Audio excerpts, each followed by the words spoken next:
Good evening, everyone. Good evening, Preeti, Sazia, Palak, and Rahul. And I hope you all are well. Deepika, good evening. बच्चे जरा आ जाएं सब लोग, फिर start करते हैं। तब तक मैं आपको बता दूं कि क्या क्या किया है अभी कल की क्लास में। ठीक है, कल हम लोगों ने मेंडल के बारे में डिस्कस किया था। उसके बाद मेंडल्स ने अपने इनहेरिटेंस की थ्योरी में क्या क्या बताया था उसकी बात करी थी। मेंडल की हिस्ट्री डिस्कस करी हमने, कब उनका जन्म हुआ, कहाँ उन्होंने अपने बारे में सारी बातें बताई, पी प्लांट्स पे कैसे उन्होंने एक्सपेरिमेंट किया, ये सब डिस्कस कर चुका हूं मैं। लॉ ऑफ डोमिनेंस कल डिस्कस किया हम लोगों ने। आज हम लोग उसके आगे का पार्ट डिस्कस करेंगे। गुड इवनिंग सिमरन। आज का जो टॉपिक होगा हमारा, वो हम लोग लॉ ऑफ सेग्रीगेशन जो कल की क्लास में डिस्कस की थी, उसके आगे से हम आज पढ़ना शुरू करेंगे। लॉ ऑफ सेग्रीगेशन थोड़ा सा हम लोग पीछे का रिवाइंड कर लें, तब तक बच्चे भी आ जाएंगे। लॉ ऑफ सेग्रीगेशन को हम लोग law of purity of gamete भी कहते हैं। हम लोगों ने ये चीज डिस्कस करी कल मैंने आपको बताया भी कि according to the concept of Mendel's law of inheritance, जो लॉ ऑफ सेग्रीगेशन है वो गैमिट्स के बारे में बताता है। लॉ ऑफ सेग्रीगेशन ये बात एक्सप्लेन करता है कि कभी भी किसी भी गैमिट की प्योरिटी जो होगी वो हमेशा मेंटेन रहेगी, चाहे वो कितने ही जनरेशन में क्यों ना ट्रांसफर हो रहा हो। अभिषेक, गुड इवनिंग। आई होप सब लोग अच्छे होंगे, स्वस्थ होंगे, मस्त होंगे। अपना ख्याल रखिए, अपने परिवार का भी ख्याल रखिए। क्योंकि बायो के स्टूडेंट्स हैं हम लोग, तो आई होप कि बायो में आपको वो सारी चीजें पता होनी चाहिए, कोविड-19 से रिलेटेड इश्यूज जो भी चल रही हैं अभी देश में। तो स्टार्ट करते हैं हम आगे के टॉपिक से, लॉ ऑफ सेग्रीगेशन, जिसमें हम आज डिस्कस करेंगे कि कोई भी जो थ्योरी दी गई मेंडल्स के द्वारा, जो सेकेंड लॉ था हमारा लॉ ऑफ सेग्रीगेशन, उसमें हम गैमिट्स की प्योरिटी को कैसे चेक करते हैं, गैमिट्स के बारे में हम लोग कैसे समझते हैं कि वो हमेशा प्योर रहेगा, चाहे वो किसी भी जनरेशन में क्यों ना ट्रांसफर हो रहा हो, हम उसी की बात करते हैं। ठीक है, तो let us start the topic. Second law जो था हमारा law of segregation. Law of segregation जिसका दूसरा नाम था law of purity of gamete.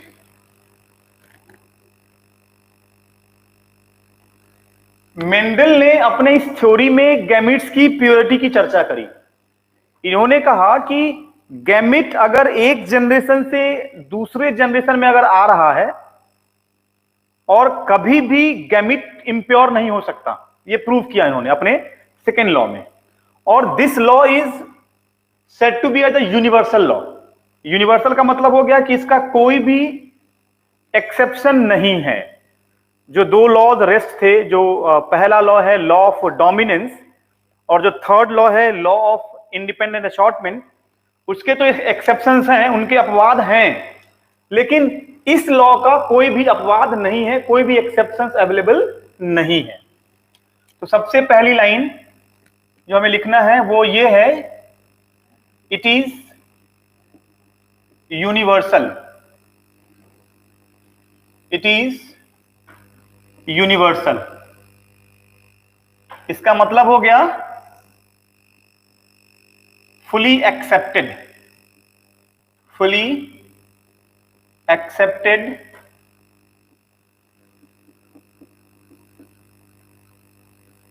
There is no exception, there is no exception of this law. अभी इसको भी डिस्कस करेंगे जब हम बोर्ड पे प्रूफ करेंगे कि how there is a no exception of law of segregation, जिसको आप प्योरिटी ऑफ गैमिट कह रहे हो। तो ये आपको क्लियर हो जाएगा कि गैमिट्स की प्योरिटी हमेशा एज इट इज बनी रहती है, चाहे वो कितने ही जनरेशन में, एक जनरेशन से दूसरी जनरेशन में ट्रांसफर हो रहा हो, उससे कोई फर्क गैमिट को नहीं पड़ेगा। ठीक है, तो इसको लिख लीजिए, फिर आगे हम डिस्कस करते हैं।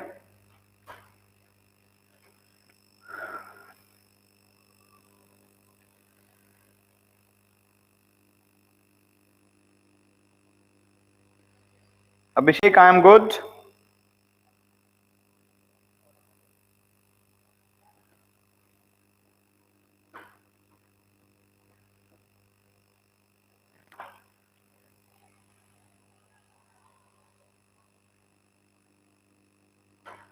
लिख लिया।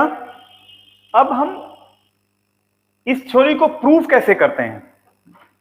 जब भी बात होती है गैमिट की, तो हमें ये हमेशा ख्याल रखना है कि किसी भी जनरेशन में, अब अगर आप देखें कोई ऑफ स्प्रिंग अगर प्रोड्यूस होगा, तो obviously offsprings are produced by the fusion of two different gamete. इस थ्योरी को, इस लॉ को हम लोग डिस्कस करेंगे just on the basis of the law of dominance. Cross हमारा वही होगा, सेम जो मोनोहाइब्रिड क्रॉस में हम लोगों ने डिस्कस किया था, लेकिन हम वहां गैमिट्स की प्योरिटी को चेक करेंगे। अब वो कैसे, आप यहां देखेंगे अभी। कैपिटल टी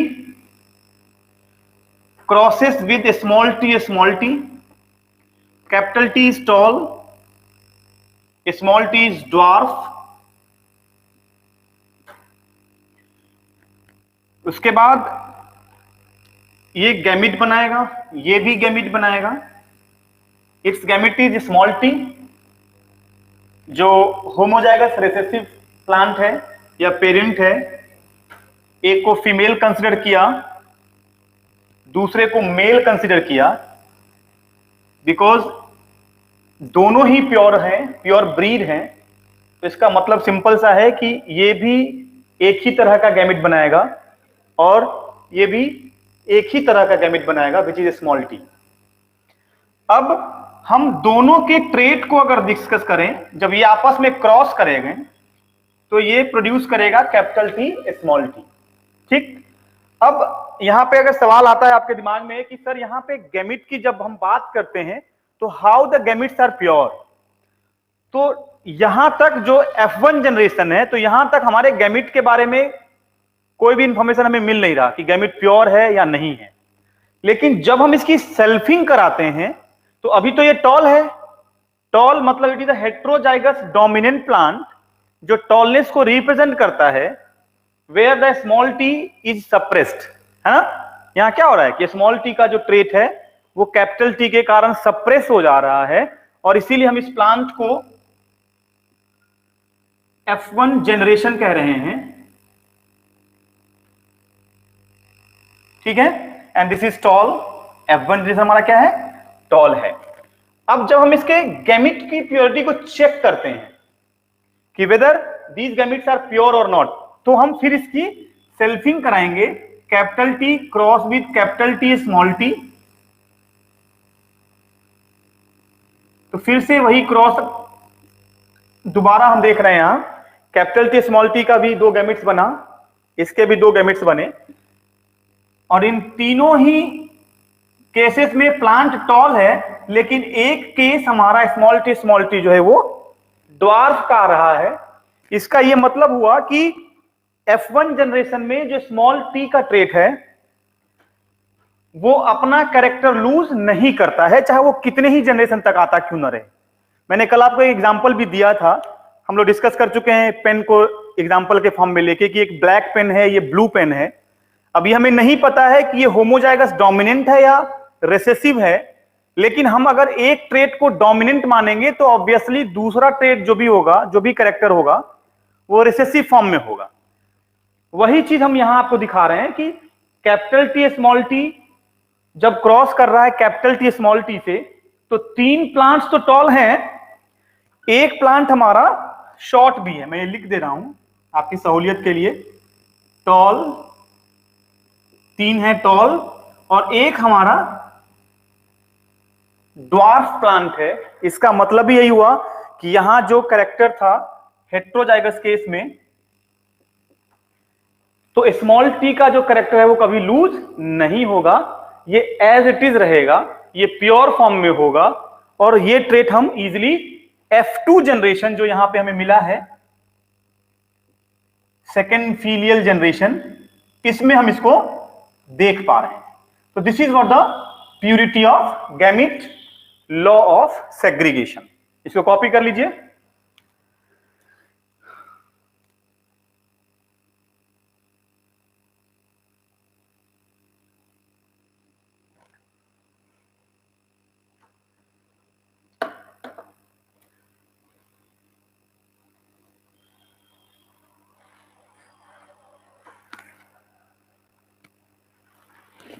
लिख लिया?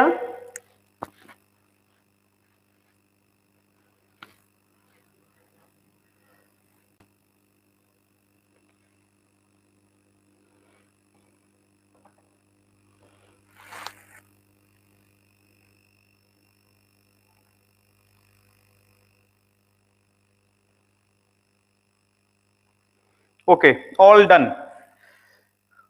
तो ये था हमारा लॉ ऑफ सेग्रीगेशन, जिसे हम लोगों ने कहा law of purity of gamete, और इट इज यूनिवर्सल। हमें ये याद रखना है, ये नीट के एग्जाम में कई बार आया है, बोर्ड भी, क्लास 12 बोर्ड एग्जाम में भी आता है। आपको क्वेश्चन कुछ इस तरह से मिलेगा, 3 नंबर 2 नंबर में आता है, ये 3 मार्क्स का भी हो सकता है, 2 मार्क्स का भी हो सकता है। इसमें पूछा गया है कि which of the Mendel's theory is universally accepted, explain with suitable example. इस तरह से क्वेश्चन मिलेगा आपको, ये आया भी है कई बार, 1-2 बार बोर्ड एग्जाम में आ चुका है। आपको बस ध्यान में ये रखना है कि उन तीनों लॉज में, जो मेंडल्स के लॉज हैं, उन तीनों में ये इकलौता ऐसा लॉ है, लॉ ऑफ सेग्रीगेशन, जिसका कोई भी अपवाद नहीं है, कोई भी एक्सेप्शंस नहीं है, ये यूनिवर्सल है। तो ये आपको ध्यान में रखना है। इसके बाद जो टॉपिक है हमारा, जो तीसरा लॉ है, लॉ ऑफ इंडिपेंडेंट असॉर्टमेंट।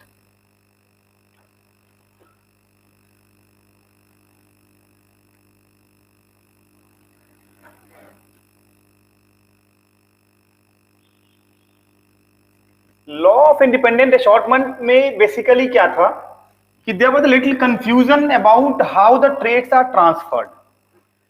ये कंफ्यूजन था कि कोई भी जीन अगर ट्रांसफर हो रहा है, कोई भी कैरेक्टर अगर एक जनरेशन से दूसरे जनरेशन में जा रहा है, तो what would be the feasibility of the trait. ये सबके दिमाग में आया। एक डाउट आया है मीनवाइल, सिमरन का सवाल है। हाँ बिल्कुल Simran, we can consider any of the male और फीमेल, क्योंकि क्रॉस जब हम कर रहे हैं तो उसमें हमें सिर्फ रिप्रेजेंट करना है either of one is male और फीमेल। ठीक है, वो आप अगर नहीं भी लिखेंगे तो अंडरस्टूड होगा, लेकिन ये मैंने आपकी सहूलियत के लिए मेंशन कर दिया था, और मैं मेंशन करता भी हूं जब भी पुनेट स्क्वायर में बनाता हूं क्रॉस करते समय। तो मेल और फीमेल दिखा देने से ये होता है कि आपके पास कोई कंफ्यूजन नहीं रह जाएगा, क्योंकि दे प्रोड्यूसेस गैमिट।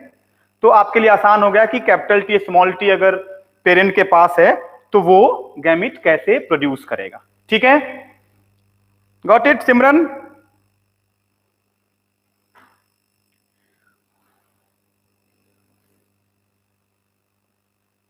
ठीक है, डन। फिर थर्ड है हमारा law of independent assortment. Law of independent assortment, ये बहुत ही यूनिक है। In this law what we will discuss कि जब कई सारे कैरेक्टर्स कई सारे ट्रेट, कई सारी जीन एक जनरेशन से दूसरे जनरेशन में अगर ट्रांसफर करने की हम अगर बात करेंगे, तो how all the traits are transferred from one generation to another generation, that we will discuss by this law. We will discuss right now. अभी हम इसको देखेंगे भी और समझेंगे कि कभी भी कोई एक सिंगल ट्रेट एक जनरेशन से दूसरे जनरेशन में ट्रांसफर नहीं होता है। हमेशा वो सारे कैरेक्टर्स को, सारे जीन्स को एक जनरेशन से दूसरे जनरेशन में लेके कैरी करता है। ये अभी हम लोग समझेंगे। तो this is what the law of independent assortment. ठीक है, पहले तो हम इन दोनों वर्ड्स को समझें। एशॉर्टमेंट क्या है, independent, I hope you all know and familiar with this word independent. Independent का मतलब यहां हो गया कि किसी जीन को, किसी एलील को, किसी भी गैमेट को एक दूसरे से कोई सरोकार नहीं है, कोई मतलब नहीं है। यह चीज हमें ध्यान में रखना है। अगर एक allele capital T move on कर रहा है एक जनरेशन से दूसरे जनरेशन में, तो वो एक इंडिविजुअल इंटिटी होगी, उसका किसी और से कोई लेना देना नहीं होगा। That is what the word is independent. फिर बात आती है असॉर्टमेंट की। अब असॉर्ट का मतलब होता है पिक करना, चूज करना, अलग करना, पृथक करना, सेपरेट करना। अब वो कैसे? तो अभी हम लोगों ने डिस्कस किया कि कैपिटल टी अगर एलिलिक फॉर्म है किसी भी जनरेशन में, तो it will gives a capital T type of allele. ठीक, हम अगर ये कहें हेट्रोजाइगस कंडीशन है, तो जैसे ही कहा हेट्रोजाइगस, तो आपके दिमाग में उसी समय एक ख्याल आया कि सर ने बात करी है ऐसे एलिलिक पेयर की जिसमें दोनों तरह के कॉन्ट्रास्टिंग पेयर हैं। Got it? मतलब कैपिटल टी, स्मॉल टी दोनों ही अवेलेबल हैं। सीधी सी बात हो गई। और जब कैपिटल टी, स्मॉल टी दोनों अवेलेबल है, तो इसका मतलब हो गया it will give two different gamete, capital T, small T. अब ये कैपिटल टी, स्मॉल टी किससे जाके क्रॉस करेगा, किससे फ्यूज होगा, किससे फर्टिलाइज करेगा, ये इंडिपेंडेंटली असॉर्टेड होनी है ड्यूरिंग फर्टिलाइजेशन। इसको अगर हम दूसरे शब्दों में समझाएं आपके सहूलियत के लिए, तो इसका सिंपल सा एग्जांपल ये है, जब भी फ्यूजन होगा, अगर हम XX और XY की बात करते हैं, तो पहला बच्चा किसी भी फैमिली का मेल चाइल्ड होगा या फीमेल चाइल्ड होगा, it can not be calculated. कारण फिर से वही वर्ड, इंडिपेंडेंटली असॉर्टेड, कि एक एक्स क्रोमोसोम मदर का फादर के एक्स से फ्यूज करना है या वाई से फ्यूज करना है, वी कांट कैलकुलेट। हम उसको डिटरमिन नहीं कर सकते, उसको हम आइडेंटिफाई नहीं कर सकते। वो इंडिपेंडेंट है कि वो किससे क्रॉस करेगा, किससे फ्यूज करेगा, we cannot calculate. And that is what the Mendel has suggested in his law of independent assortment. इन्होंने यहां एक और फायदे की बात यह करी कि उन्होंने कई सारे ट्रेट्स को एक साथ इनहेरिट किया। अपने थ्योरीज में उन्होंने दो कैरेक्टर्स को एक साथ लिए, और तभी हम लॉ ऑफ इंडिपेंडेंट असॉर्टमेंट को डाइहाइब्रिड क्रॉस से एक्सप्लेन करते हैं। डाइहाइब्रिड का मतलब क्या हो गया? When we are discussing two traits together, dihybrid, दो ट्रेट्स एक साथ कैरी करेंगे। और दो ही क्यों? तो दो एक साथ इसीलिए ताकि आपको यह समझ में आ जाए कि कोई भी ट्रेट अलग अलग एक जनरेशन से दूसरे जनरेशन में ट्रांसफर नहीं होता है, they all comes together.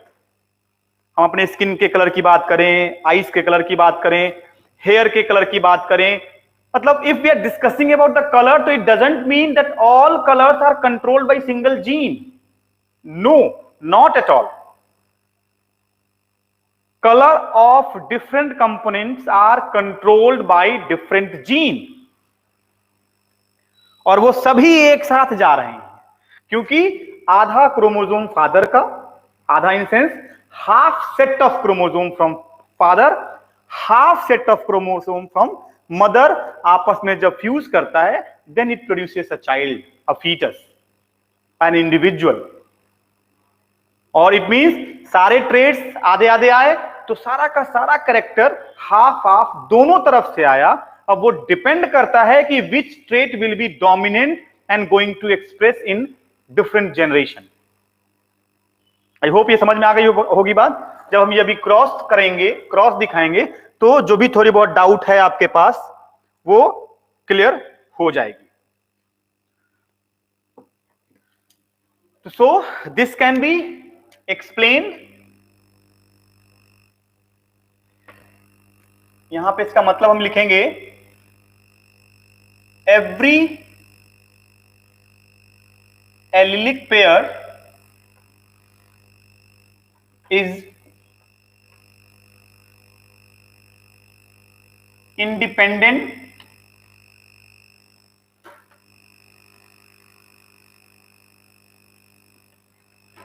every allelic pair is independent from each other and they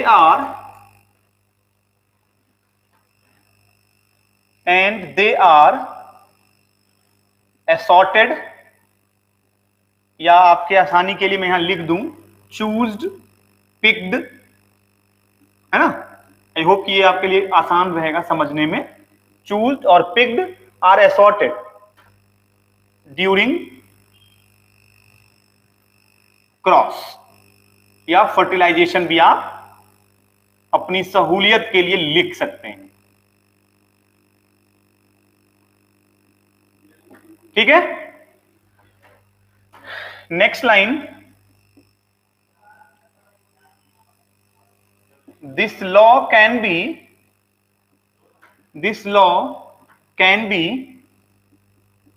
explained by using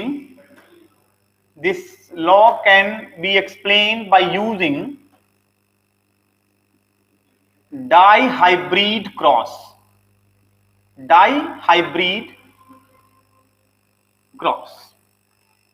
और डाइहाइब्रिड का मतलब हो गया दो traits, two hybrid condition with two different allelic pair.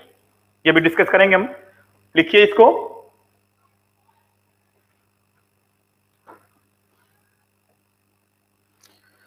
कोई भी डाउट हो तो आप कमेंट में जरूर मेंशन करिए।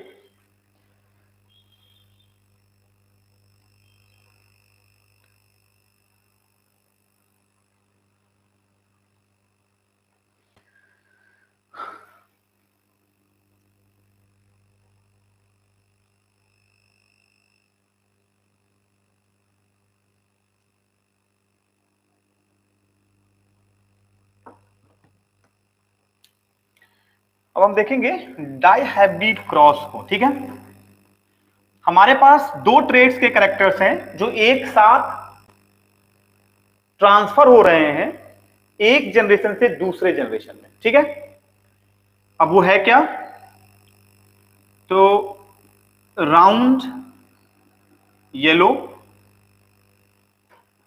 क्रॉस हो रहा है wrinkled green. Round yellow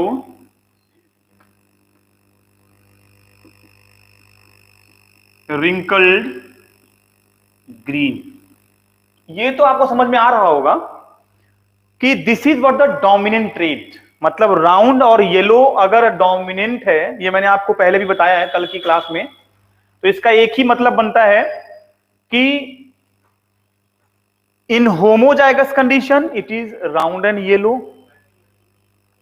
as well as in heterozygous condition जब हम कैपिटल आर स्मॉल आर लिखेंगे, जो अभी मैं दिखाऊंगा यहां पे F1 जनरेशन में। पहले तो हम गैमेट बनाएंगे, इसके बारे में अगर मैं आपको बताऊं, मैं इसको बॉक्स में लिख दूं तो नीट पर्पस भी एक यहां पे सॉल्व होगा। मैं बता दूं अभी आपको एक बार, इसको हम प्योर ब्रीड कहते हैं। क्या कहते हैं, प्योर ब्रीड या ट्रू ब्रीड या वाइल्ड टाइप भी होता है ये, तो डाउटफुल नहीं रहिएगा। अब कारण क्या है, प्योर क्यों कहा? क्योंकि इन दोनों ही केसेस में जो हमारा गैमिट फॉर्मेशन होगा वो प्योर होगा। कैपिटल आर कैपिटल वाई का मतलब हो गया they are homozygous dominant condition. Small R small Y it is also pure but it is recessive condition. Got it? एक डोमिनेंट है, दूसरा रिसेसिव है। तो आई होप कि आपके दिमाग में, आपके जहन में एक ख्याल उसी समय आना चाहिए कि चाहे वो कैपिटल आर स्मॉल आर हो तो भी वो राउंड होगा, कैपिटल वाई स्मॉल वाई हो तो भी येलो ही रहेगा। इट मींस जब भी हम डोमिनेंट ट्रेट की बात करेंगे तो it will expresses as it is. जो भी होमोजाइगस केस में है वही ट्रेट हेट्रोजाइगस कंडीशन में भी शो करेगा। अभी हम देखेंगे भी F1 जनरेशन में जब हम इसका गैमिट बना रहे हैं, it forms a gamete capital R capital Y. In the same way it also produces a gamete small R small Y. फिर इन दोनों को हम लोगों ने क्रॉस कराया तो we will get capital R capital Y small Y. ये गैमिट है homozygous capital R capital Y. ये भी गैमिट बना रहा है स्मॉल आर स्मॉल वाई। ये मैं यहां लिख दे रहा हूं गैमिट फॉर्मेशन। कोई डाउट नहीं रहे, समझ में आ रहा है सबको? This is what the gametes are capital Y small R small Y. Copy करिए।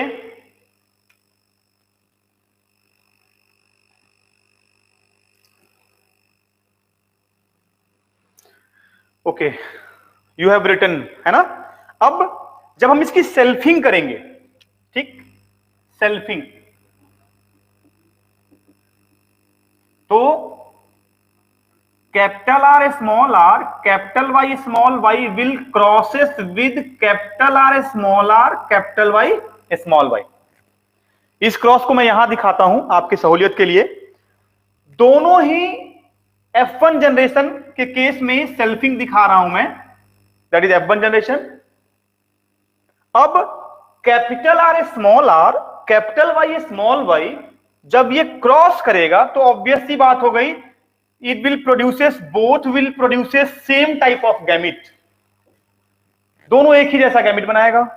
अब आपके दिमाग में एक शायद सवाल हो, हाउ, क्यों, कैसे? सिंपल सा आंसर है, आप सोच के देखिए। क्योंकि इसका जीनोटाइप और इसका जीनोटाइप क्या कोई डिफरेंस है? See carefully, is there any difference in genotype of capital R capital Y small Y and this one? In fact, there is no difference of phenotype as well. This is round yellow, this is also round yellow. दोनों ही same है। अब जब हम इन सबके gametes बनाएंगे, मैं यहीं पे एक गैमिट बना दे रहा हूं, फिर we will discuss the cross. जो हम डिस्कस करेंगे वो इस प्लेस पे करेंगे। गैमिट मैं यहां बना दे रहा हूं। गैमिट आज थोड़ा बड़ा मैंने लिख दिया है, बोल्ड लेटर्स, ताकि आपको विजिबल रहे। अब ये गैमिट बनाएगा तो पहले कैपिटल आर कैपिटल वाई, है ना, फिर बनाएगा कैपिटल आर स्मॉल वाई।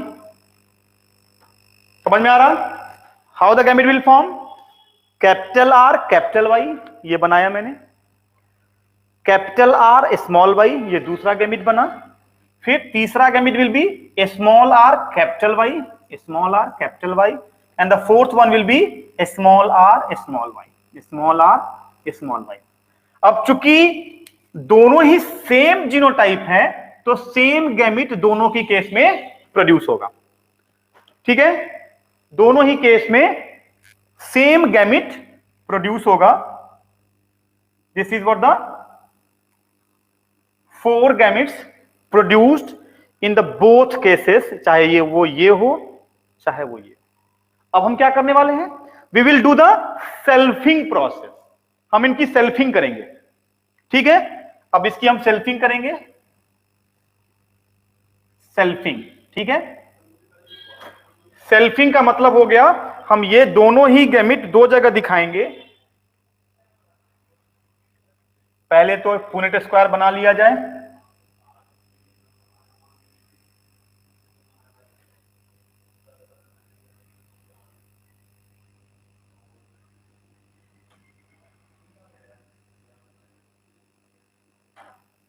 ठीक। ये सेम गैमिट है, मैं ब्लू से लिख दे रहा हूं ताकि आपको आसान हो जाए। Capital R capital Y, capital R small Y, small R capital Y, small R small Y. ठीक है, कोई डाउट इसमें किसी को भी? अब सेम गैमिट हम इधर भी दिखाएंगे, capital R capital Y, capital R small Y, small R capital Y, small R small Y. कोई डाउट किसी को भी? गैमिट में कोई डाउट तो नहीं है? डाउट हो तो बस आप बिल्कुल बेझिझक बता दीजिएगा, अभी पूछ लीजिएगा। राहुल, अभिषेक, प्रीति, पलक, सिमरन, ये समझ में आ रहा है गैमिट्स मैंने यहां क्यों लिखे हैं? ये है सेल्फिंग, ताकि हम F2 जनरेशन को इस 16 बॉक्सेस में आइडेंटिफाई कर सकें। आई होप कि आपको ये समझ में आ रहा है।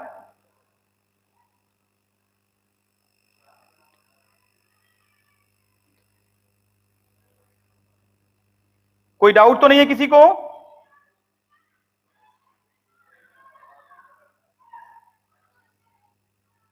ओके, तो कोई डाउट नहीं, तो फिर हम इनको क्रॉस करेंगे and then we will identify the genotype of all 16 individual that we will going to produce. अब कैसे बनेगा, तो आप जरा ध्यान से देखेंगे कि how they are going to produce. Capital R capital Y है, कैपिटल आर कैपिटल वाई है, तो क्या बनेगा? Capital R capital R capital Y capital Y. इसी तरह से हम इन सभी बॉक्सेस में उन सभी ऑफ स्प्रिंग को प्रोड्यूस करेंगे by the fusion of gamete. इसको इससे किया, फिर इसको इससे करेंगे, capital R capital Y small Y, capital R capital Y small Y, capital R, no not capital are,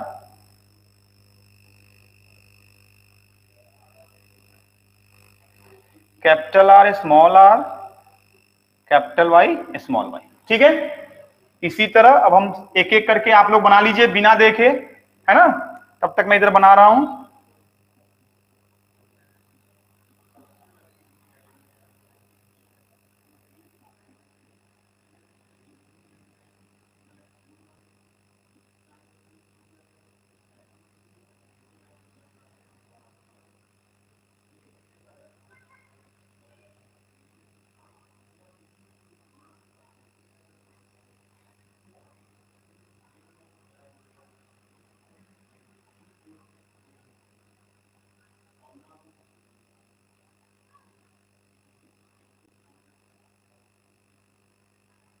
सबने बना लिया?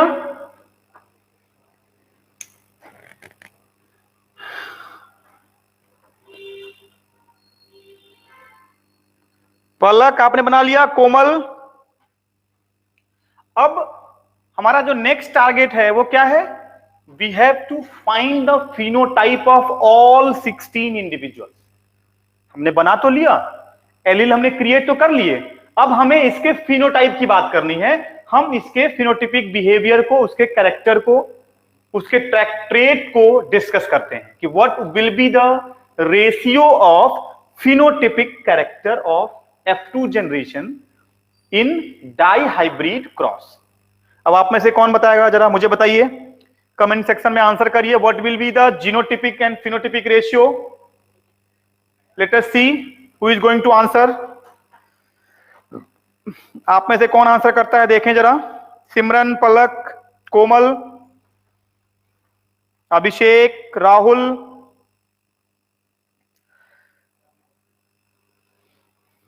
Can anybody have idea of what will be the phenotypic ratio of this cross?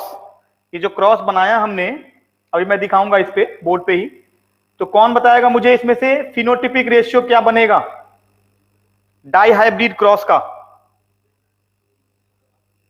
Any of you?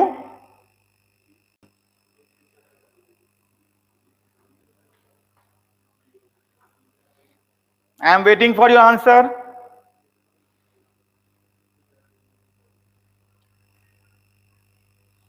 No, none of you can answer. कोई नहीं, तो it's my turn. अब देखिए कैसे ये आंसर आएगा कहां से. This is what the phenotype round yellow wrinkled green. Dominant trait is round yellow, recessive trait is wrinkled and green.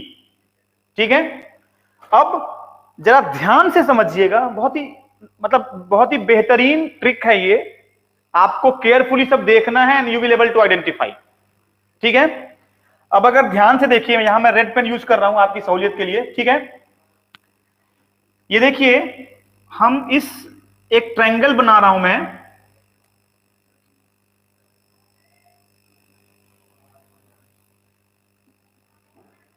ये दिख रहा है, रेड पेन दिख रहा है आप लोगों को? That red colour is visible. Answers दिए हैं आप लोगों में से कुछ बच्चों ने. प्रीति ने दिया 9:3:3:1. Very good, correct answer. Very good Simran, very good. Deepika, your answer is also good. Good, correct. अब लेकिन इसको समझना कैसे है? How will we able to identify? तो इसको आइडेंटिफाई करने के लिए अगर आप ध्यान से समझें तो we are just forming this triangle. मैं यहां मेंशन कर रहा हूं स्टार बना के.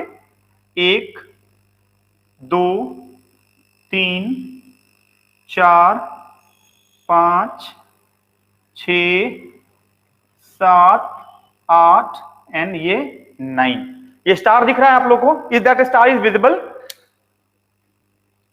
स्टार दिख रहा है सब लोगों को?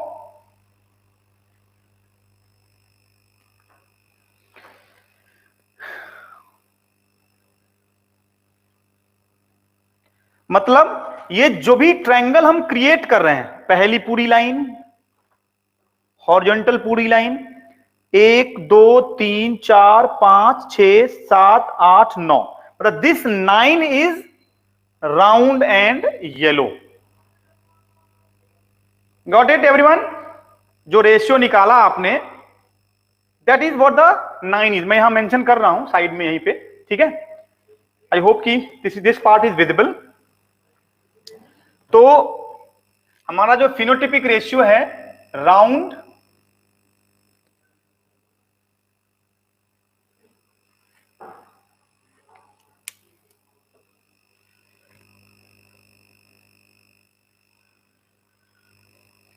कॉपी करिए तब तक.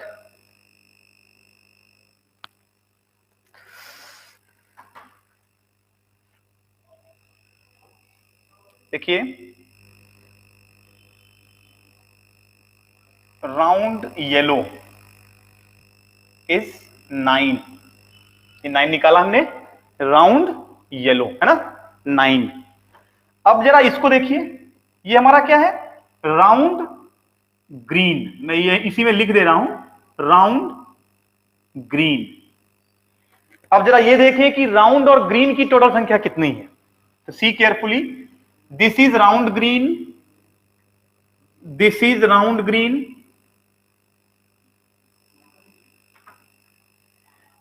This is also round green. तो कितने हो गए राउंड ग्रीन? 3. तो अब ये देखिए, वी हैव राउंड ग्रीन 3. उसके बाद देखिए जो तीसरा ट्रेट है, स्मॉल आर इज रिंकल्ड. तो wrinkled yellow, wrinkled yellow, wrinkled yellow, wrinkled yellow. मतलब जो 3 हमारे पास ट्रेट हो रहे हैं, बन रहे हैं, वो है हमारा रिंकल्ड येलो. कितने हो गए? 3. और जो आखिरी हुआ हमारा रेसेसिव ट्रेट, रिंकल्ड जीन, वो बेचारा अकेला है, इकलौता है। And this is the genotypic ratio, genotypic ratio,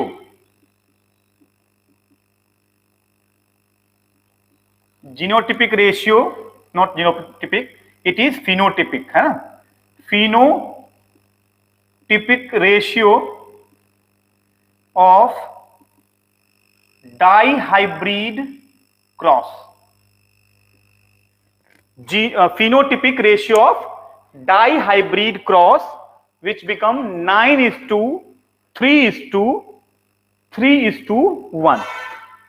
और इस टेबल से आई होप कि आपको ये समझ में आ गया, 1 2 3 4 5 6 7 8 और ये 9, this 9 individual out of 16 show the phenotypic character of round yellow, 3 shows round green, this is what the 3 is, 3 is wrinkled yellow, and the last one अकेला है बेचारा, wrinkled and green. So this is the last one of recessive trait. Out of 16 only one individual shows wrinkled green trait. So this is the phenotypic ratio of dihybrid cross, जिसमें दो ट्रेट्स एक साथ carry हो रहे हैं, transfer हो रहा है एक जनरेशन से दूसरे जनरेशन में।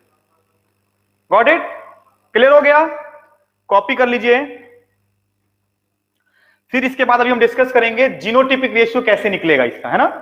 This was the ratio phenotypic, मैं दोबारा लिख दे रहा हूं यहां पे अलग करके, 9:3:3:1। This is the phenotypic ratio of dihybrid cross. Copy करिए।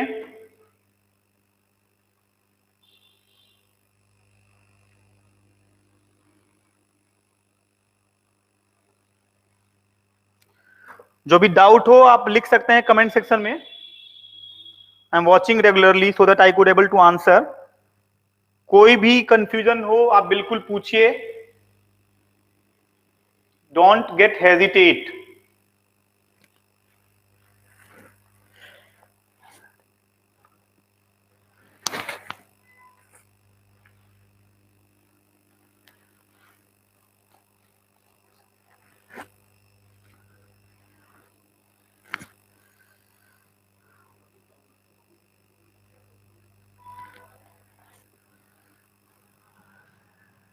जब हो जाए तो बता दीजिए।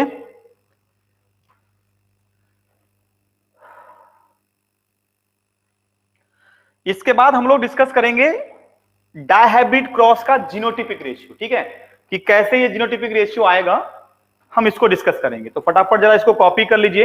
Then I will start to discuss how the out of 16 individual the genotypic ratio will be shown by the cross is 1:2, 2:2, 2:4, 1:2, 1:2, 1:1। और इसका सबसे आसान तरीका है याद रखना, आप फोन नंबर के फॉर्म में याद रखिए, 12 24 12 12 1। क्या याद रखना है? 12 24 12 12 1। आसान हो जाएगा। इस टू हम पिकअप करेंगे, 12 24 12 12 1, 1:2 2:4 1:2 1:2 1। तो it's better to learn in that way, 12 24 12 12 1। और अभी हम इसको डिस्कस भी करेंगे कि वो वैल्यू आई कैसे। फिनोटिपिक रेशियो तो समझ में आ गया सबको। अब जो 9 इंडिविजुअल हमारा राउंड येलो है, इसका भी तो सेपरेशन होगा in the form of its genotype. कौन होमोजाइगस है, कौन हेट्रोजाइगस है, हम उसकी बात करेंगे, हम उसको डिस्कस करेंगे। अभी जल्दी से कॉपी कर लीजिए तब तक।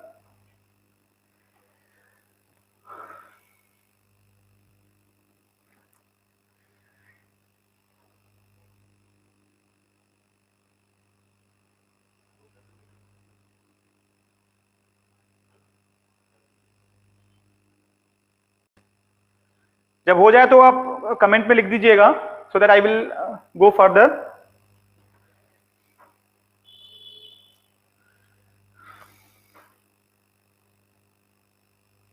डन डनाडन, राहुल ने लिखा है, वेरी गुड। चलिए, very good, all have written, okay.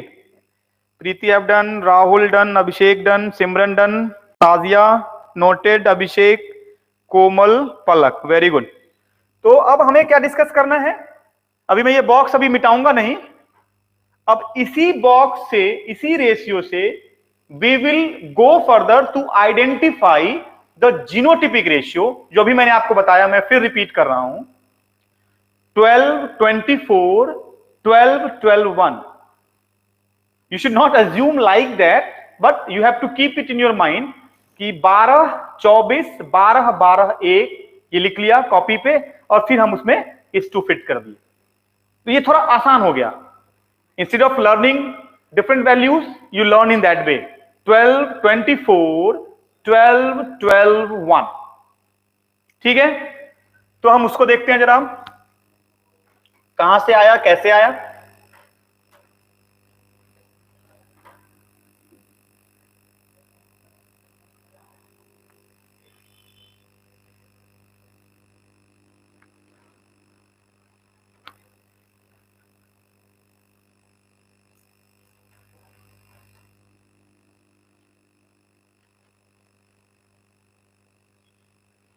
अब देखिए, हमारे पास ये 16 ट्रेट्स हैं जिनका फिनोटाइप हमारे पास गिवन है राउंड येलो। अब इस राउंड येलो में मैं यहीं पे थोड़ा सा लिख दे रहा हूं ताकि मैं समझा पाऊं इजिली। राउंड भी दो तरह का होगा, होमोजाइगस राउंड, है ना,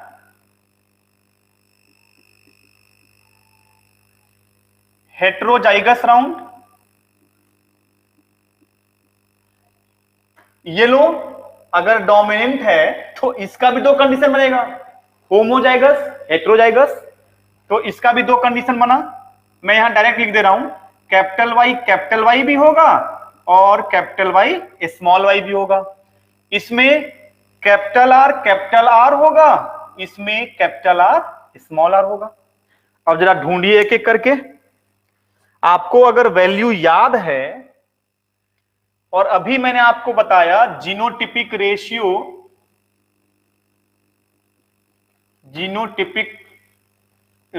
इज 12, 24, 12, 12, 1।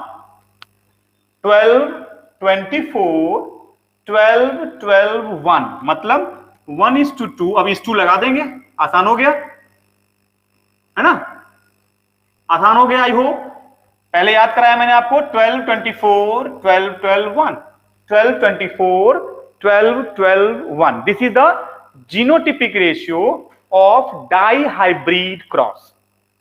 Got it. अब ये हमारा 9 इंडिविजुअल्स हैं, ये हमारा 3 इंडिविजुअल है, ये 3 और ये बेचारा इकलौता अकेले है।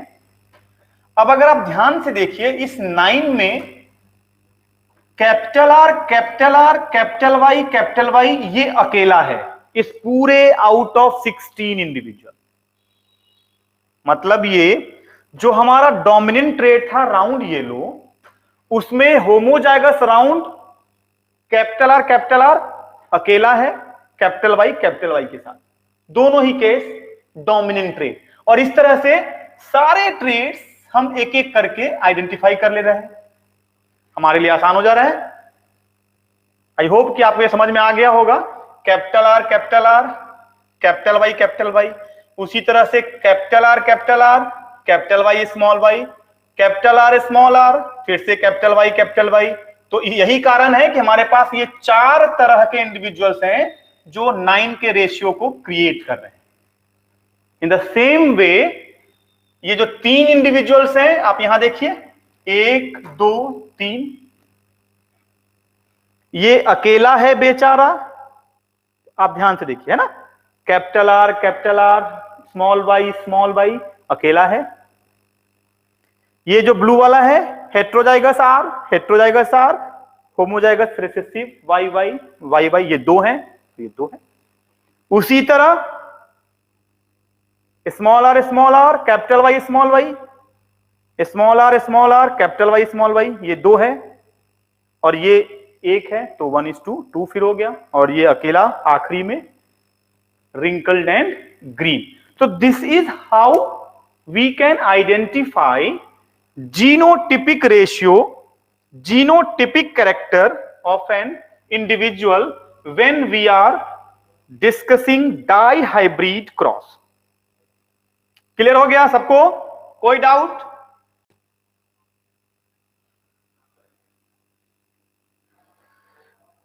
दीपिका डन? समझ में आ गया?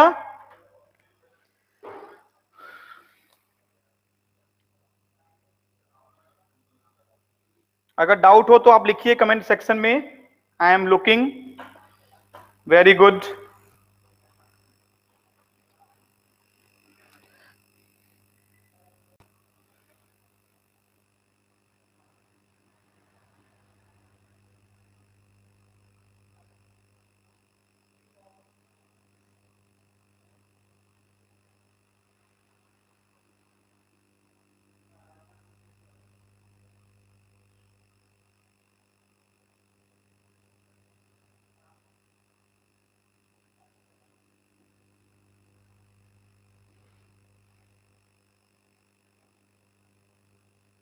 चलिए तो डन। अब इसके बाद जो हमारे पास कॉन्सेप्ट है उसमें हम लोग डिस्कस करेंगे मेंडल्स के लॉ के एक्सेप्शंस को, and those exceptions are codominance, incomplete dominance, multiple allelism. भाई मेंडल जी ने क्या कहा था? मेंडल ने कहा कि जो भी 3 इनहेरिटेंस के पैटर्न्स उन्होंने डिस्कस किए टिल 1900, ये हम लोग डिस्कस किया है अभी कल की क्लास में, जब 3 साइंटिस्ट शेमाक, ह्यूगो डी व्राइस और कोरेंस, इन तीनों ने जब मेंडल की थ्योरी को रीडिस्कवर किया, जब तक मेंडल जिंदा थे टिल 84, उनके काम को कोई क्रेडिट नहीं मिला था। And I hope I have discuss yesterday, मतलब he were not recognized at all. लेकिन जब उनकी थ्योरीज को दोबारा रीडिस्कवर की गई by the 3 different scientist of 3 different country, और जब उन्होंने रीडिस्कवर की, दोबारा उनकी थ्योरीज को पढ़ी, and he was surprised, he get astonished कि भाई ऐसा कैसे हो गया कि इनकी वो उन सभी बातों को नजरअंदाज कर दिया गया, किसी को पता ही नहीं चला। और जब उन्होंने उनकी रीडिस्कवरी से के बाद फिर से पेपर पब्लिश करी, तो पूरी दुनिया को यह पता चला कि मेंडल ने जो कंट्रीब्यूशन दिए जेनेटिक्स के फील्ड में, इट वाज ऑसम। और उनकी थ्योरी की रीडिस्कवरी के कारण पूरी वर्ल्ड वाइड इतनी एक्सेप्टेंस मिली कि उनके इस काम के बेस पे उन तीनों साइंटिस्ट को तो नोबेल प्राइज मिला ही मिला, मेंडल के डेथ के बाद उनको भी नोबेल प्राइज दिया गया। And right now till date जो हम लोग पढ़ रहे हैं, जो आप लोगों के लिए एक नीट का सवाल भी है कि Mendel is regarded as father of genetics. और साथ में यह भी ध्यान में रखना है, जो कल पढ़ाया मैंने, the term genetics was not given by Mendel. Father जरूर है वो, लेकिन जब टर्म की बात आती है कि हु क्वाइंड द टर्म, तब हम बात किसकी करते हैं? बैटेसन की। मेंडल की बात वहां नहीं होती है, यह हमें ध्यान में रखना है, जो बहुत ही इंपॉर्टेंट सवाल है। कई बार आया है, वाइवा वगैरह में भी पूछा जाता है। बच्चों के दिमाग में एक यही सवाल होता है और एक कंफ्यूजन भी होता है कि जब हम बात करते हैं मेंडल की, तो if he is the father of genetics, तो obviously he is said to be as a one of the father, it means he also coined the term genetics. तो ऐसा नहीं है। Mendel was father of genetics because of his 3 great laws given for the inheritance pattern in the pea plant. But the term was given by different scientists उनको अलग credit मिला क्योंकि उन्होंने genetics को डिफाइन किया था, एंड दैट वाज द बैटेसन, जो हमें याद रखना है। ठीक है, ओके। अब इसके बाद का जो पार्ट है हमारा, है ना, वो है कोडोमिनेंस एंड इनकम्प्लीट डोमिनेंस, जो हम लोग डिस्कस करेंगे। यहां तक में किसी को कोई डाउट है? Any one of you? Doubt हो तो बिल्कुल आप नोट कमेंट सेक्शन में डालिए ताकि उसको मैं रिपीट कर सकूं। I am waiting.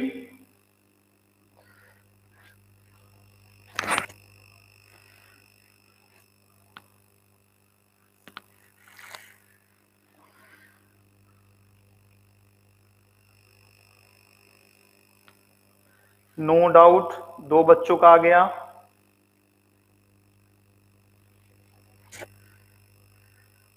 चलिए, तो मिटा दूं मैं इसको। वेरी गुड, ये तो अच्छी बात है, कोई डाउट नहीं है आप लोगों को। You child are great, very good. अच्छा, एक सवाल का जवाब देंगे आप लोग?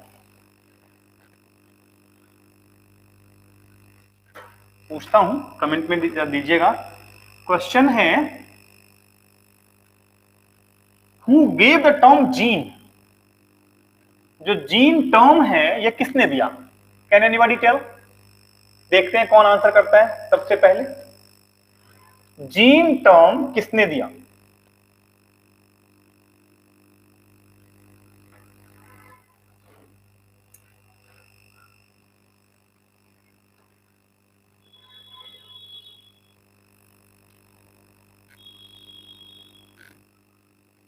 किसने दिया जीन टर्म? कौन बता रहा है सबसे पहले? Who is going to answer first?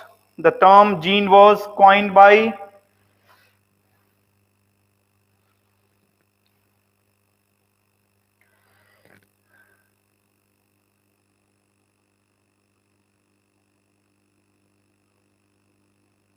Can anybody have idea of that? Who gave the term? William Johansen.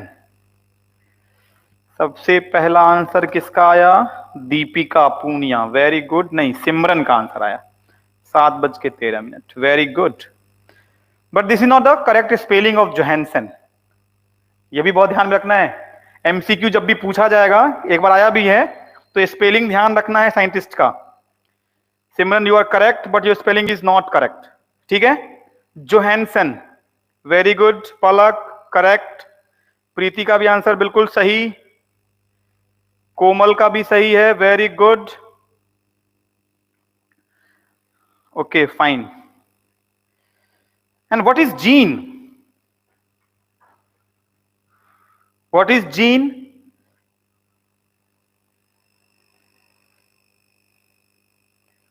Johansson का स्पेलिंग है JOHANSSEN। जोहानसन, SEN है आखिरी में, ये याद रखना है। ठीक है,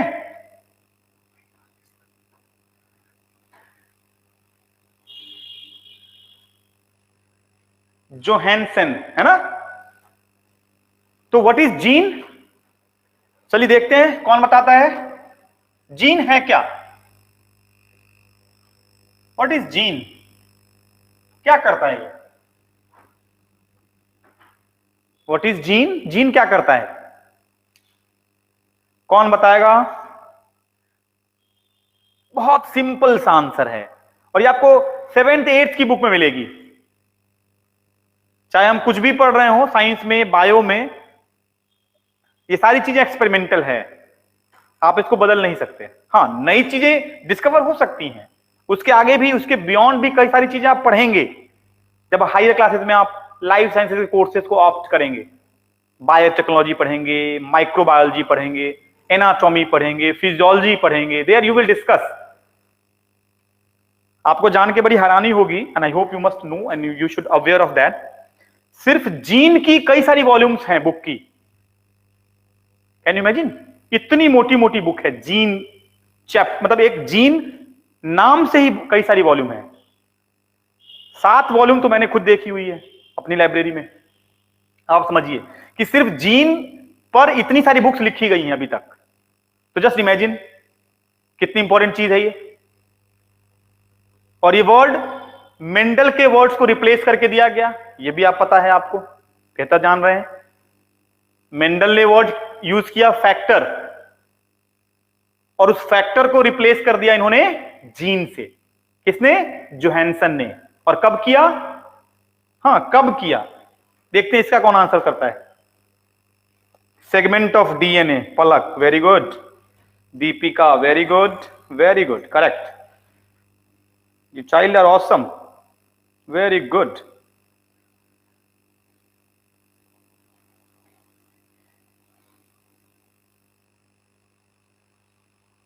और ये टर्म जीन कब दिया गया?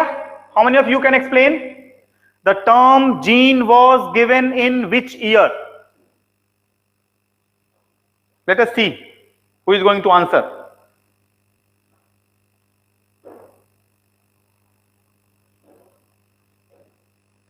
I am waiting for your response.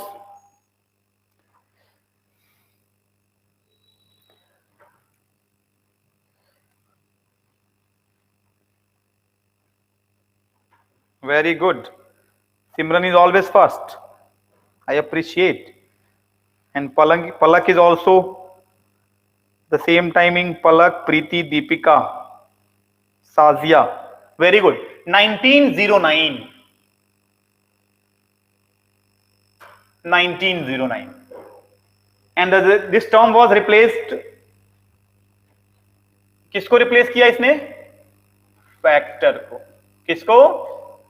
Factor को, है ना? Factor was given by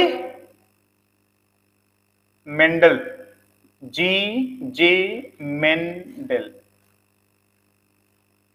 Gregor Johan Mendel, 1822 1884, है ना? कल डिस्कस किया था हम लोगों ने। Very good. प्रीति ने भी आंसर किया 1909, correct answer, very good. Okay fine. अब थोड़ा पढ़ ले आगे।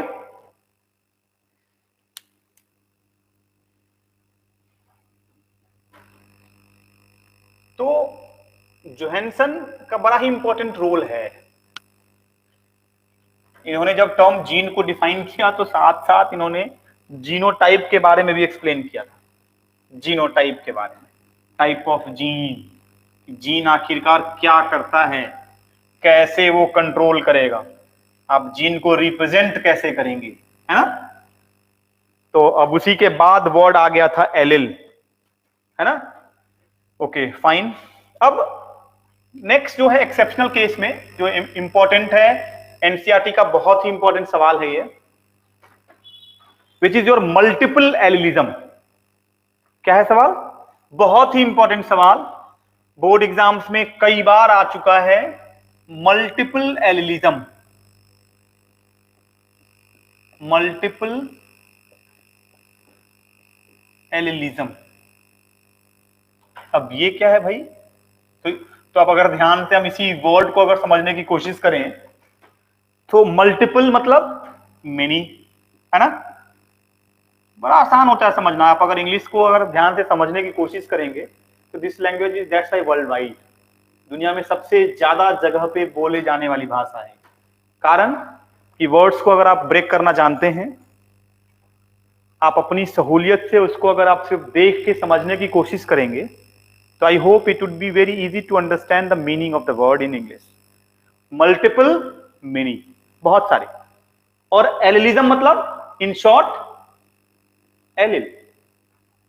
यूजुअली एलिल किसी भी ट्रेट के लिए दो ही हो सकते हैं, ये हम लोगों ने पढ़ा है। किसी भी ट्रेट के लिए, किसी भी कैरेक्टर के लिए, किसी भी फैक्टर के लिए जो एलिल्स होंगे वो सिर्फ दो होंगे, कॉन्ट्रास्टिंग पेयर में, ऑल्टरनेटिंग पेयर में, इधन जो हम लोगों ने डिस्कस भी किया, ऑल्टरनेटिंग फॉर्म में। मैं एक एग्जांपल दे दूं यहां पे, height of plant, height of plant कितने एलिल है भाई? Only 2 allele, capital T and small T, isn't? लेकिन अगर किसी ट्रेट के लिए जो है भी, तभी हम इसको एक्सेप्शंस भी डिस्कस करते हैं, और ये इंपॉर्टेंट है भी इसीलिए, जो हमारा ब्लड ग्रुप है, it is the best example of multiple allelism and codominance as well. क्यों? तो उसका कारण एक सिंपल, कि नॉर्मली किसी भी ट्रेट के लिए जितने भी एलिल्स होते हैं वो सिर्फ दो हैं ऑल्टरनेटिंग फॉर्म में। We have two allele in alternating form, ठीक है? लेकिन in the case of multiple allele, blood group have three alleles. Discuss कर रहे हैं हम लोग उसी को। ब्लड ग्रुप के तीन एलिल हो गए, तो obviously it will show a multiple allelism, the character of multiple allelism, isn't? अब ये multiple allelism, it means the blood group IA, IB and small I. अब यहां पे we have three alleles, we have three alleles, that's why it shows multiple allelism, the behaviour, the character of multiple characters, multiple allelism के form में। As for example, ये समझ में आ रहा सबको? कोई डाउट?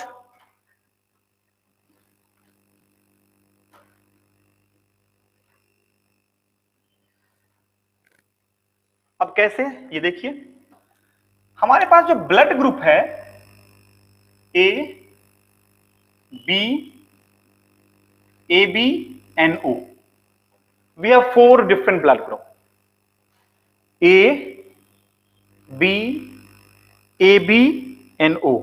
अच्छा, यहां पे एक और इंटरेस्टिंग सवाल आ गया, देखते हैं कौन बताएगा। Who is father of blood grouping? देखते हैं कौन बताता है answer. Who is father of blood grouping? Let us see one more question for you all. Father of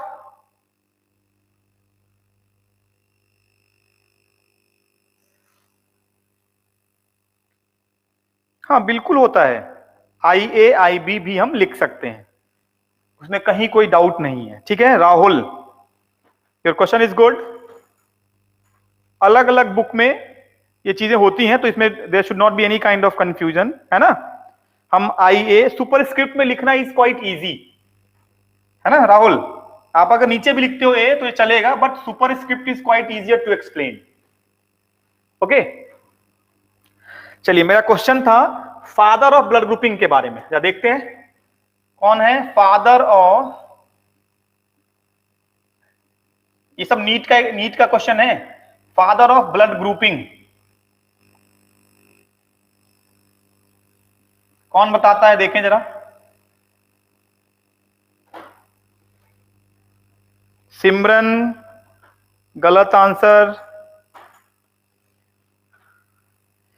take time, don't hurry, आराम से आंसर करिए, गलत मत करिए।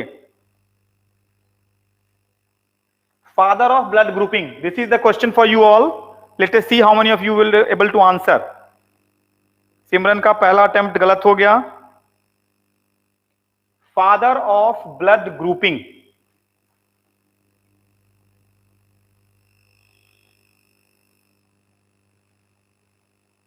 नहीं आ रहा हो तो गिव अप करिए, सो that I could answer. Father of blood grouping,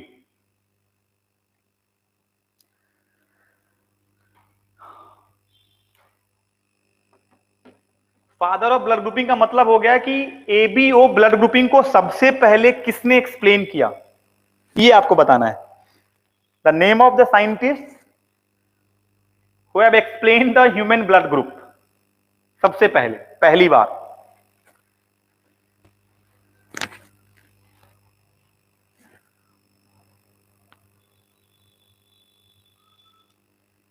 Let us see how many of you have a correct answer.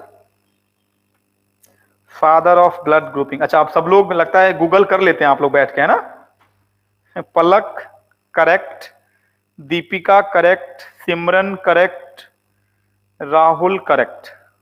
Google मत करिए भाई आप लोग, है ना? चीटिंग नहीं करना है, बी ऑनेस्ट। गूगल करिएगा फिर भूल जाइएगा आप, याद नहीं रहेगा।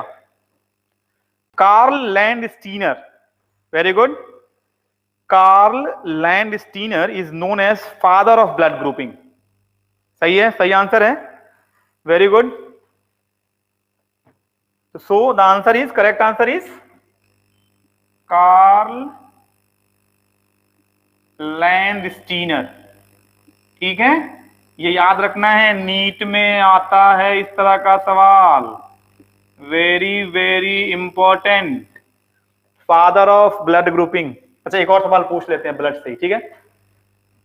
Who is father of double circulation, blood के बारे में, लेकिन डबल सर्कुलेशन का कॉन्सेप्ट किसने दिया?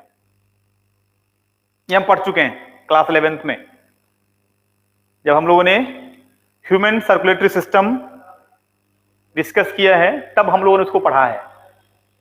डबल सर्कुलेशन, मैं लिख दे रहा हूं फिर से, डबल सर्कुलेशन। डबल सर्कुलेशन के पिताजी कौन हैं? ये किसने दिया? चीटिंग मत करिएगा, बस गूगल करने की जरूरत नहीं है, बी ऑनेस्ट। नहीं आ रहा, it's good, but don't cheat. Google बाबा पे डिपेंड नहीं रहना है। नहीं पता, सिमरन का आंसर नहीं पता, पलक का नहीं पता, और कोई है? चलिए, ये अच्छी बात है, नहीं पता है। अगर हम बताएंगे तो शायद थोड़ा बहुत चांस रहेगा कि आप याद रख पाए। William Harvey, William Harvey, William Harvey is the father of blood circulation. He was the scientist जिन्होंने डबल सर्कुलेशन को एक्सप्लेन किया था। ये वही थे जिन्होंने ये बताया कि वार्म ब्लडेड एनिमल्स जितने भी हैं यूनिवर्स में, उनमें ब्लड का सर्कुलेशन 2 बार होता है। ये हम लोग 11th में डिस्कस कर चुके हैं, ठीक है। अब अपने मुद्दे पे आए, अपने टॉपिक पे। हम लोग डिस्कस कर रहे थे मल्टीपल एलिलिज्म। हमने आपको बताया IA, IB and I0, 3 alleles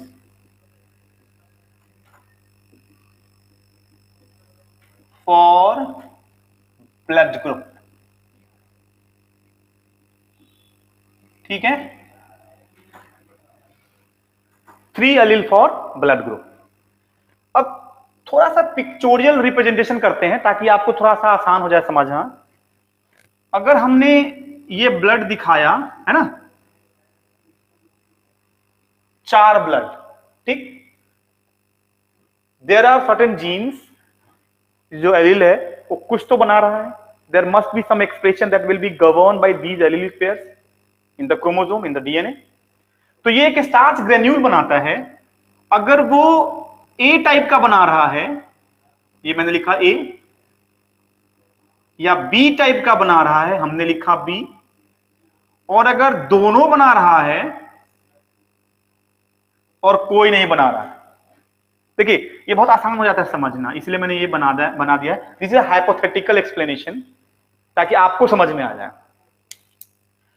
मतलब अगर ब्लड में के सरफेस पे अगर ए ग्रेन्यूल है, ए स्टार्च मॉलिक्यूल है, तो ब्लड ग्रुप ए है। अगर वो बी है, मतलब बी टाइप का स्टार्च मॉलिक्यूल है, ग्रेन्यूल है, तो वो बी है। और अगर दोनों हैं तो ब्लड ग्रुप ए बी है, और दोनों में से कोई नहीं है तो ब्लड ग्रुप ओ है। I hope you understand. This is one of the hypothetical phenomena to explain blood grouping. अब ब्लड ग्रुप ए के लिए 2 एलील्स होंगे, 2 एलिलिक पेयर होंगे, IA एंड IA। उसी तरह IB and IBI। Blood group A B के लिए ये चूंकि कोडोमिनेंस का बेहतर एग्जांपल है, इसको भी हम लोग डिस्कस करेंगे, that is IA IB। And O के लिए है रिसेसिव कैरेक्टर स्मॉल आई। अब आई होप कि यू आर गेटिंग, मतलब you know the allelic pair of the blood group A B AB O। अब जब हमें एलिल्स पता चल गई तो हमें अब ये भी पता है कि नेक्स्ट जनरेशन में अगर हमें पेडिग्री एनालाइज करना है, बच्चों के जीनोटाइप को आइडेंटिफाई करना है कि उनका ब्लड ग्रुपिंग कैसा होगा, तो हम इसकी मदद से हम पेडिग्री चार्ट में कंप्लीट पेरेंट या फैमिली का ट्री हम ड्रॉ कर सकते हैं कि अगर पेरेंट का ब्लड ग्रुप हमें पता है बाय दिस एलिल्स, हम इजीली ऑफ स्प्रिंग या अलग अलग जनरेशंस उसी फैमिली के ब्लड ग्रुप्स को हम आइडेंटिफाई कर सकते हैं। आई होप कि आपको अब समझ में आ गया होगा। ये हाइपोथेटिकल है जो मैंने आपको समझाने के लिए बनाया। ब्लड में सरफेस पे अगर ए स्टार्च है या एक ए टाइप ऑफ मॉलिक्यूल है तो ब्लड ग्रुप ए है, बी टाइप है तो ब्लड ग्रुप बी है, दोनों है तो ए बी है, दोनों में से कोई नहीं है तो ब्लड ग्रुप ओ है। इसको कॉपी करिए।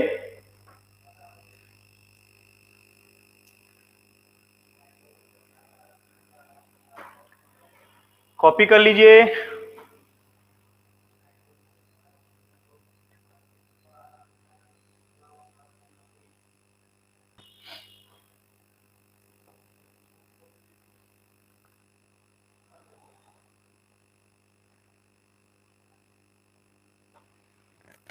कोई डाउट हो तो बिल्कुल अब बताइएगा, फिर से एक्सप्लेन करूंगा। Any doubt?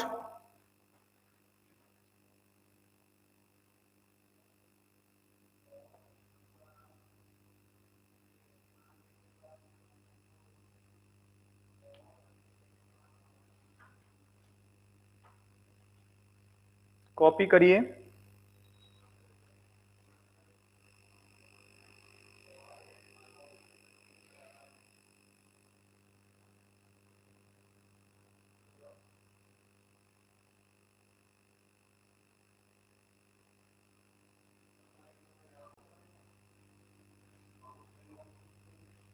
Noted everyone?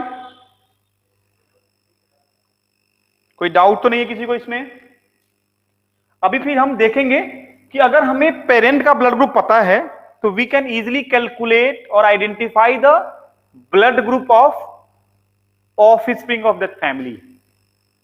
ठीक है, मतलब हमें पता है कि ब्लड ग्रुप ए अगर फादर का है ए और मदर का है ओ, तो बच्चों का ब्लड ग्रुप क्या होगा ये हम इजीली कैलकुलेट कर सकते हैं by the help of this allele. तो ये अभी हम लोग सीखेंगे इसके बाद। Okay, done everyone?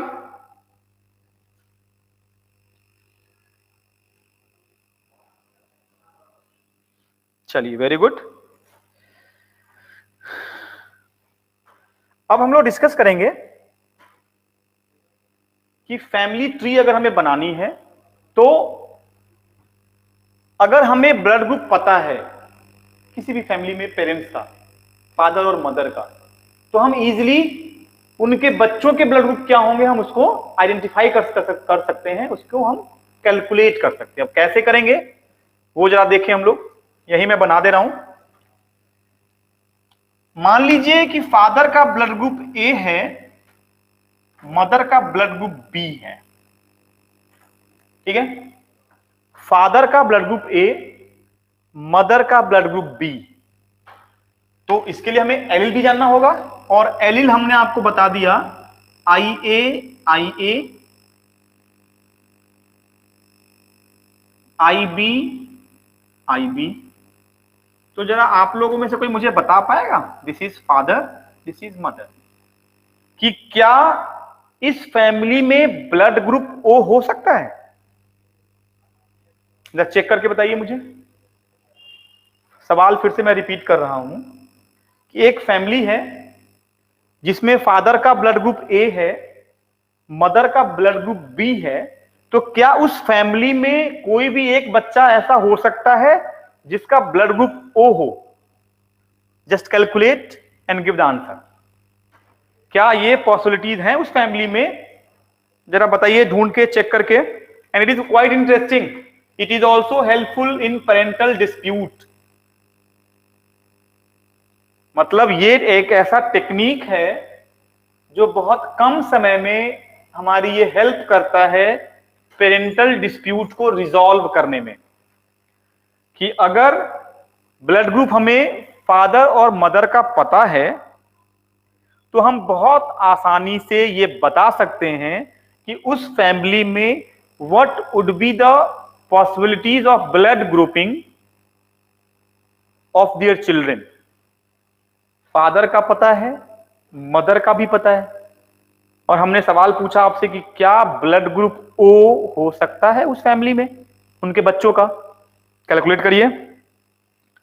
सिमरन का आंसर है yes sir, Rahul no, Sajiya no. Let us see rest of you, what's your opinion.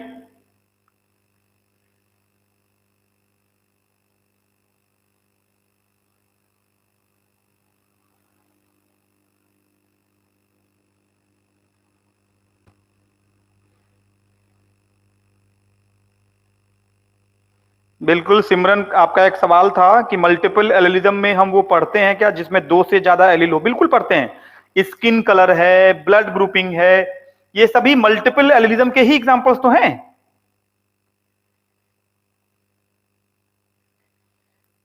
A B आया है कैलकुलेशन के बाद। अच्छा, वेरी गुड। नहीं, मेरा सवाल है कि क्या उस फैमिली में कोई एक बच्चा ऐसा होगा जिसके पास ब्लड ग्रुप ओ हो, ये आंसर करना है आपको। 3 बच्चों ने आंसर किया नो, आपने किया यस, सिमरन का सिर्फ यस है, प्रीति नो, पलक नो, साजिया नो, और बच्चों के पास कोई आंसर नहीं। ठीक है, let us resolve this question. अब ये कैसे हम आइडेंटिफाई करेंगे? फिर से वही प्रोसेस, क्रॉस ही है। जैसे मोनोहाइब्रिड क्रॉस किया, डाइहाइब्रिड क्रॉस बनाया, इन द सेम वे हम पहले गैमिट बनाएंगे। तो ये होमोजाइगस है तो इसका गैमिट बनेगा IA, ये भी होमोजाइगस है, इसका गैमिट बनेगा IB। आंसर तो यही दिख रहा है। क्या होगा ब्लड ग्रुप बच्चे का? Blood group AB। बड़ा इंटरेस्टिंग है। देखिए, मतलब उस फैमिली में अगर बच्चा एक ब्लड ग्रुप का भी है, इस केस में, तो वो बच्चा किसी और का है। ब्लड ग्रुप बी भी है तो भी वो बच्चा किसी और का है। क्वाइट इंटरेस्टिंग ना, कि फैमिली में फादर और मदर का जो एलिलिक कैरेक्टर है वो IA IA IB IB है, तो उस फैमिली में एक भी बच्चा ऐसा नहीं होगा जिनका ब्लड ग्रुप A या ब्लड ग्रुप B आएगा। और अगर आ रहा है तो इसका मतलब हो गया कि वो बच्चा इस पार्टनर का नहीं है। There must be the involvement of some other parent, इधर फादर और मदर। अब उसको कैसे आइडेंटिफाई करेंगे? फिर एक सवाल आ गया कि अगर ब्लड ग्रुप A या B आ गया किसी एक बच्चे का, तो what will be the allelic pair of the parent? तो किसी एक में तो चेंजेस हो जाएंगे। इसका आंसर समझ में आ गया सबको? इसका आंसर समझ में आ गया। ब्लड ग्रुप O नहीं होगा किसी का भी, एक भी बच्चा ऐसा नहीं होगा जिनका ब्लड ग्रुप O होगा। नहीं, देखिए राहुल, मैंने क्या कहा? मैंने यहां एलिल का कंडीशन दे दिया है ना, IA IA IB IB। मैं इसको बॉक्स में डाल दूं, डाउट नहीं रहना चाहिए। मैंने एलिल ऑलरेडी डिफाइन कर दिया है। We have only the 2 conditions of the allelic pair, IA IA of father, IB IB of mother. तो इस केस में A या B किसी भी बच्चे का ब्लड ग्रुप नहीं होगा, and you have to understand this concept. और अगर है उस फैमिली में कोई बच्चा जो A या B ब्लड ग्रुप का है, तो इसका 100% मतलब हो गया कि देयर पार्टनर्स आर डिफरेंट, मतलब वो उनके पिताजी नहीं है, कोई और उनका बाप है। This is fact, this is science. अब बात आई कि अगर है तो हम कैसे आइडेंटिफाई करेंगे? तो फिर से वही कॉन्सेप्ट यूज करेंगे कि अगर ब्लड ग्रुप O आ गया, चाहे O की बात अभी नहीं करते हैं, ब्लड ग्रुप A अगर आ गया, तो A कब आएगा बच्चे का? अब यहां मैं दिखाऊंगा आपको।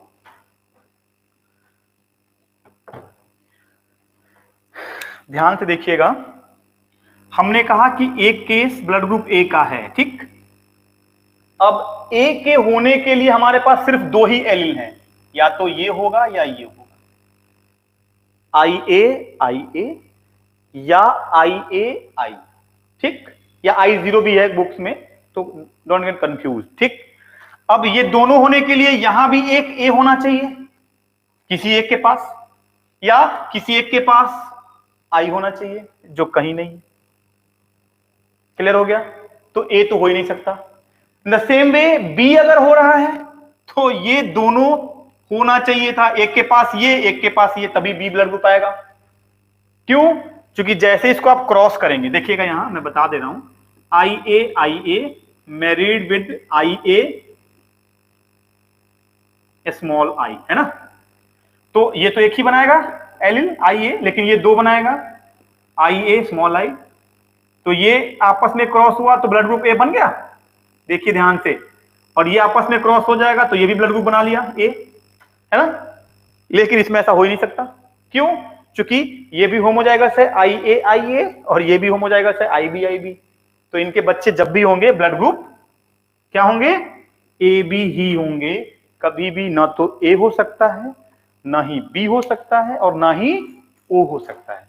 एक सवाल फिर यहां आ रहा है कि अगर मदर और फादर ब्लड ग्रुप ए और बी है तो क्या ब्लड ग्रुप ओ किसी बच्चे का हो सकता है?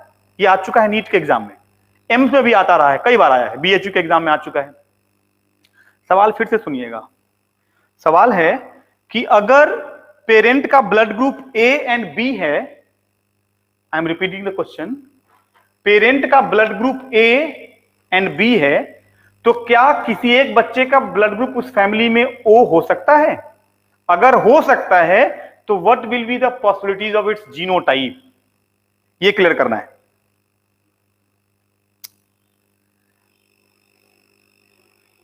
एनी वन ऑफ यू, क्या उस फैमिली में ब्लड ग्रुप ओ हो सकता है अगर फादर ए और बी है?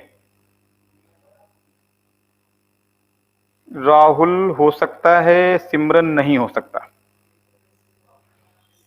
केस देखिए, वी हैव केसेस, है ना। हमने क्या कहा कि blood group A blood group B, allele मैंने नहीं बताया है अभी आपको, मतलब आप उस केस में एलिल ये दोनों भी ले सकते हैं, ये दोनों भी ले सकते हैं, है ना। और जब आप ये दोनों ले रहे हैं एलिल, तो आप ध्यान से देखिए, जब ये दोनों आपस में गैमेट क्रॉस करेगा स्मॉल आई, तो ब्लड ग्रुप क्या बनेगा? O. I hope you understand. तो there is a possibilities of blood group O जब पेरेंट्स का ब्लड ग्रुप दोनों होगा, ब्लड ग्रुप ए भी है बी भी है, but they must be this blood group I A small I B small आई। तो इस फैमिली में ब्लड ग्रुप ओ की पॉसिबिलिटीज भी हैं, ए बी की भी पॉसिबिलिटीज हैं, ए भी है और बी भी है, मतलब चारों ब्लड ग्रुप हो सकता है एक ही फैमिली में।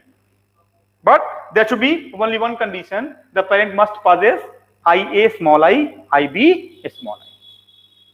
Got it everyone? समझ में आ गया?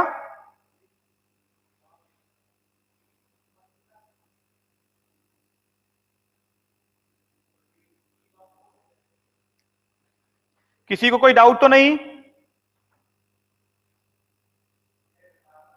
चलिए, very good. So this is all about the multiple allelism. इसको कॉपी कर लीजिए।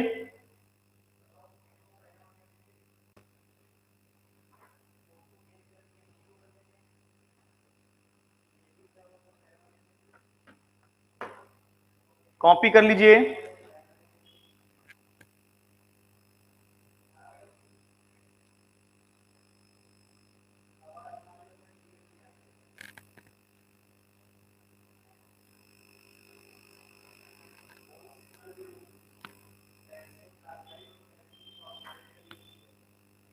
बिल्कुल Simran, I is recessive small i. Sadia clear है, वेरी गुड। पलक को भी आ गया समझ में, वेरी वेरी गुड। प्रीति समझ में आ गया बेटा? Rahul, any doubt?